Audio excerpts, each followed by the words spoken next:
Of course, Hugo, climate change is just a marketing angle, not a real problem. And if it was real, obviously it wouldn't be man-made, would it? Well, that's a surprisingly progressive point of view for a liberal like yourself. I guess we can end this chat right now, and my people can announce that you're joining me while we go play a round of golf. I'm being sarcastic, Hugo. Of course climate change is a thing, and it's man-made too. For the love of the sweet baby beavers, it's an existential threat to humankind. Oh, that's a bit melodramatic, isn't it, Troy? Melodramatic? Billions are going to die. There's at least 1.5 billion people on the continent of Tarzanua alone, a significant number already living in poverty. It's not that much of a mental stretch to see a world where half of those people lose their lives due to drought and famine from our climate change. And that's just one continent. We could easily see that number increased fivefold across the planet, Hugo. But those losers aren't even everythingers. Why are you worrying about them? Oh, I bet you're one of those people who goes on an eco-holiday to some third-world dump and then launches a Fund My Whim campaign to cover the costs of transporting Paco, a psychotic monster dog with a frothing mouth, back to everything and his forever home. Troy, get real. Those other places don't matter, and nor does made-up climate change. Well, that's just typical of you conservatives. Pretend that man-made climate change isn't a thing. Come now, Troy. These things have always happened throughout history. It's all perfectly natural and not something we should be worrying about. Don't worry about it. The world is warming up 10 times faster than it did during the Great Permian dying, and that wiped out as much as 90% of all life on the planet. These things happen. You can't blame mankind for it. Have you never heard about the internal research document produced by scientists for the Whoozy Doozy Gas Company in 4675 that, with the benefit of hindsight, shows that they accurately predicted the global warming levels based on their sales? Of course I have. Once Daddy heard about that report and the fact that it would be suppressed and undermined by even more of their scientists, he went in big on Whoozy Doozy Gas Company stock. Why wouldn't he? Anyway, you liberals have a habit of focusing on the Whoozy Doozy Gas Company and their internal research. But what about snail oil? They had their own research almost 20 years earlier that predicted the same adverse results. Why isn't that so widely reported? Because you liberals weren't told about it. We cleaned up with that data as well. Okay, fine. But tens of millions of everythingers will die because of our climate change too. Maybe more. Don't you care about them, Hugo? Boo-hoo-hoo.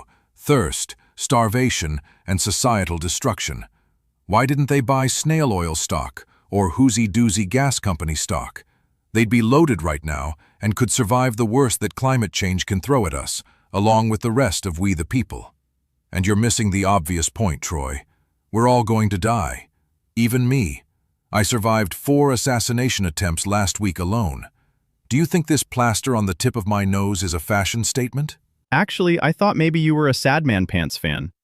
Gosh, I used to love him when I was a kid. Deliver the Hat Stand is still one of my Desert Island discs. Although I have to admit that Pants music was the first dance at our wedding. That's her favorite. Of course, it was our shared love of Sadman Pants that brought us together. We both dressed up as a roguish mailman and did his signature whip-cracking dance. I looked so cool. Ooh, ooh, ooh, ooh, ooh, ooh, ooh, ooh-wee, ooh, ooh, ooh, ooh, ooh, ooh, ooh, ooh. Ooh-ee-oo. I tell you, they don't write them like that anymore, Hugo. Maybe not. But all the same, I'll probably pass an executive order prohibiting such music just to be on the safe side. But once more, I fear we've somehow managed to drift effortlessly from the matter at hand. Man-made climate change in this case. Oh yes, climate change. What were we saying? Well, you were sobbing your sad little eyes out about climate change being an existential threat to humankind, and I was pointing out that it's only an existential threat to some humans, and the kind that don't matter at that. The losers. But the losers are the ones that attend your rallies and spend their hard-earned cash on your mega hats and t-shirts and chant your name because you tell them you're going to make everything great again. How can you be so callous and say they don't matter? Because they don't. Have you ever looked closely at the crowds at one of my rallies? Not the ones standing behind me, or the ones to the side, where the camera might catch them in the background of a passing shot of me. We're careful to position the beautiful ones carefully. No, I mean the ones right in front of me, that the cameras never capture, except occasionally the back of their heads. Those ones, Troy, I can tell you, they're a hideous bunch of munter ugly freaks and weirdos, born from a limited gene pool. Seriously, You look at some of them, and you'd think it's a miracle their papa's sperm was ever able to find an egg, instead of just swimming around in circles, blowing bubbles. So no, they don't matter, and I don't care about them. What, even the beautiful ones? I'm a married man, Troy. Beautiful people are nothing more than a disposable vape. Sure, it's fantastic when the sucking's going on, but you don't feel any emotion or sadness when you ditch it in the gutter. If you want to see me emotional about climate change, forget about people and focus on insurance. Trust me, Troy, the most stressful thing about this whole global warming malarkey is working out when to sell my shares in various insurance companies to make the maximum profit.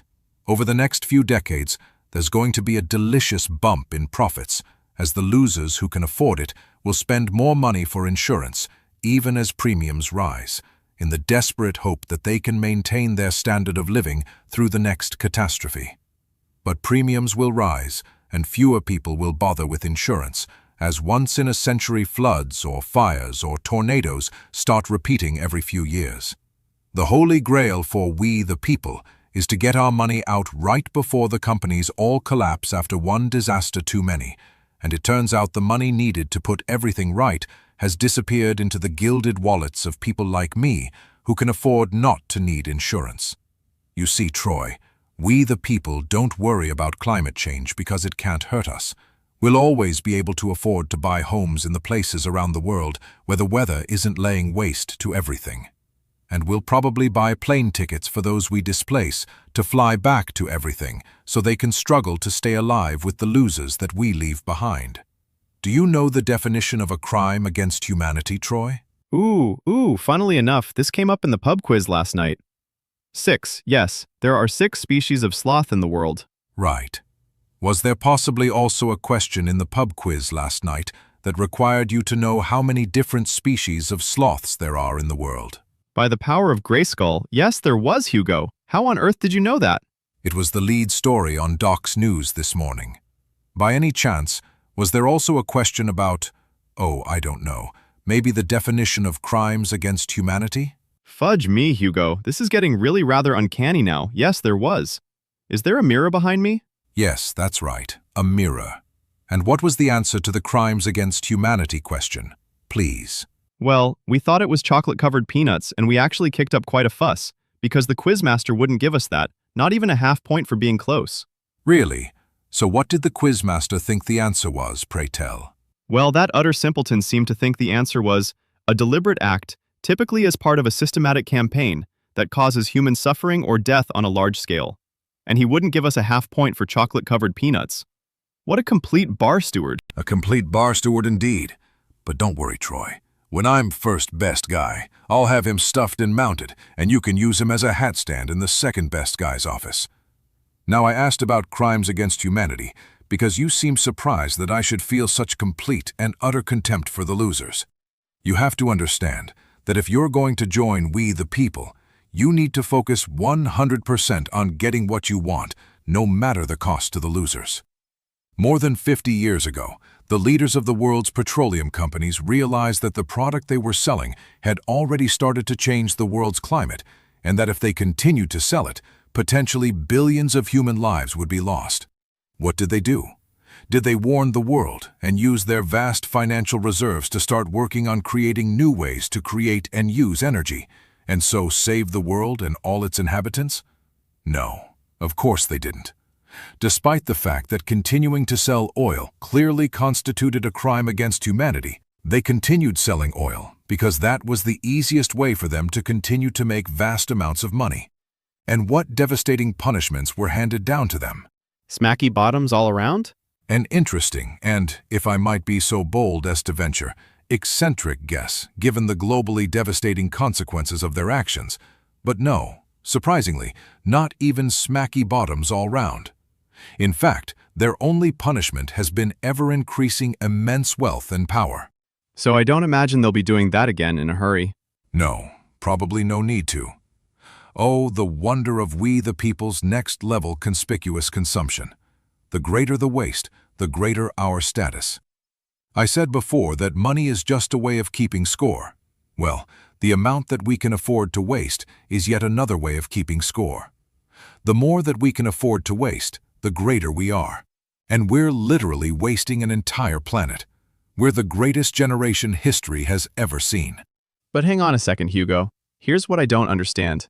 If things are going to be so disastrous for tens of millions of everythingers, why on earth don't they seem to care? Partly because we the people don't care. They see us, we the people, as their betters. And when they see that we aren't worried about the huge negative impacts of climate change, they think that they don't need to worry about it either. Even the ones who say they believe in the science don't actually do anything of substance to save the planet. It just doesn't click with them that even the poorest of we the people have at least tens of millions of spondulics and often much more just jangling around the back of the sofa. They simply don't understand that we can afford not to worry about it and that they most definitely can't. Fortunately, the idea of a global catastrophe scares the living daylights out of them, so they do their best not to think about it. If they did, they might just realize their only hope of survival is to join together and force we the people to use our vast amounts of money to save them as well as ourselves. Now that really would be a global catastrophe. Oh, I wouldn't worry, Hugo. The only dark storm clouds seem to be forming over the heads of the losers. Stop being such an old woman, Troy. Look on the bright side. Those clouds you're moaning about all have silver linings. We wouldn't be having this jolly little chat if it wasn't for climate change. But why? You clearly don't care about it. Of course I do, but not in the way you expect. I want to take advantage of it. It's changed everything for the National Party, and most of we the people too. For more than a century, the National Party has accepted that the losers get a say in who governs them.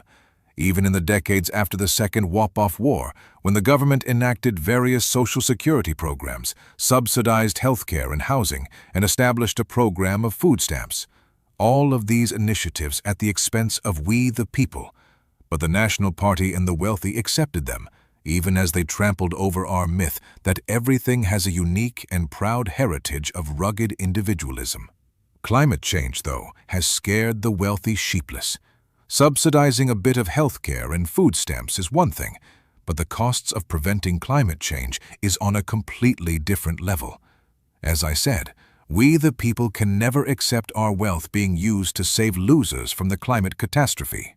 And it's this broad fear among the wealthy that has finally made autocracy possible in everything. That's crazy, Hugo. Not even the wealthiest everythingers support autocracy. They'd be crazy not to. The cost of preventing climate change would be massive, and it would fall squarely on our shoulders as we've taken almost all the wealth from the losers now. But the cost of dealing with the damage caused by extreme weather events will be many times greater. Have you not been listening to me, Troy? We're not going to deal with the damage caused by extreme weather. That's the beauty of autocracy. We don't have to govern for everyone. We govern for ourselves. The losers will have to sort themselves out under everything's new political system. But without the threat of climate change hanging over us, most of we the people would have been happy to carry on as we have for a century. So, that's the silver lining for us to celebrate. Climate change heralds the death of democracy across the whole planet, and good riddance to bad rubbish. That may be wonderful for you, Hugo, but don't you care about your children and grandkids? Those bar stewards? Both literally and figuratively. The latter will have all my wealth to comfort them. The former are just losers. As the leaders of the oil industry taught us, there's no room for sentimentality at the top. It all seems rather harsh. And while you're comfortable with how this is all going to play out, what about the losers? What will they say to their children and to their children's children? Oh, Troy, they'll be fine. In 50 years' time, they'll know exactly how to respond when their grandchildren look at them and ask, "Why didn't you do something?" It'll be an embarrassing mix of, "I didn't know," or "There was nothing I could do," or "The politicians let us all down." But they'll know that they chose to look the other way and do nothing. And just like us, they really won't care. We got what we wanted, and in return, we gave them peace of mind.